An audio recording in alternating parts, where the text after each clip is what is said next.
কিছু খাইছেন দুপুরে? আপনাদের বাড়ি ঘরদোর কি হয়েছে? নদী। আপনার ছেলে টেলে নেই? তো তারা কই? এখন এই জায়গায় থাকেন? আপনার ওয়াইফ এখানে আসে না? রাত্রে থাকবেন কোন জায়গায়? ওই ওখানে রেল স্টেশনে থাকেন রাত্রি নাকি? তাই এমনি অসুখ বিসুখ হলে কি করেন? স্ট্রোক? শরীর ডাইন পা ভাঙ্গা, এই যে ডাইন পা ভাঙ্গা, বাইরে সিটটা উপরে উঠে আসছে। মানে দুপুরে খেয়েছেন পুরি রুটি, রাত্রে কি খাবেন? এই রুটি মুটি খাবো হালকা পাতলা। রুটি খেয়ে থাকবেন? তাহলে তো খুব কষ্ট করেন চাচা।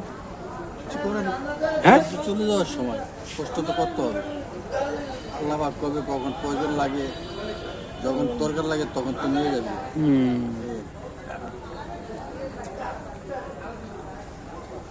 একটা ছেলে থাকলে একটু খোঁজ খবর নিতে নাকি? এমনি আপনার ওয়াইফের সাথে কি গ্যাঞ্জাম হয়েছে? না, গ্যাঞ্জাম হয় না, উনি ভালোই আছে। আমি যোগাযোগ আছে? আছে কম। মেয়েরা একটু খোঁজ খবর নেয় না? হ্যাঁ, মেয়েকে গেলে কাগজ টাগজ দিয়ে দেয়, টাকা পয়সা দেয়, জামাইরা খোঁজ খবর। আর এই রাত্রে এই রেল স্টেশনে থাকেন? খুব কষ্ট করেন। ঠান্ডা লাগে না? না, কম্বল আছে। কম্বল আছে? এমনি অন্যান্য মানুষজন কি খোঁজ খবর নেয় আপনাদের? আর সকালে কি খাইছেন? ভাত না খেলে আপনি বাঁচবেন কিভাবে? ভাত খাওয়া পরে মানে নিজে মন থেকে ভাত খাওয়াটা খায়। ভাত খাইলে শরীরটা ওয়েট বেশি না। আপনাদের এমনি অরিজিনাল বাড়ি কোথায় ছিল? কোন এরিয়ায়? পৌরসভার 9 নং ওয়ার্ড। তাই ভেঙে গেছে নদীতে? এখন এই রেল স্টেশনে থাকেন? এমনি সরকার থেকে কোনো সহযোগিতা দেয়? তাই না?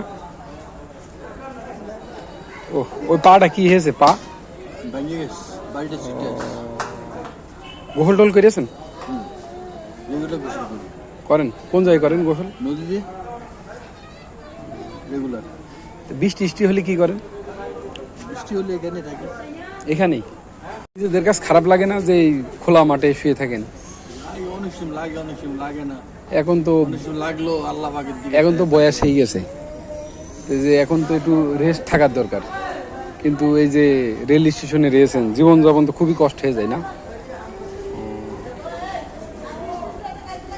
অসুখ বিসুখ হলে কি করেন?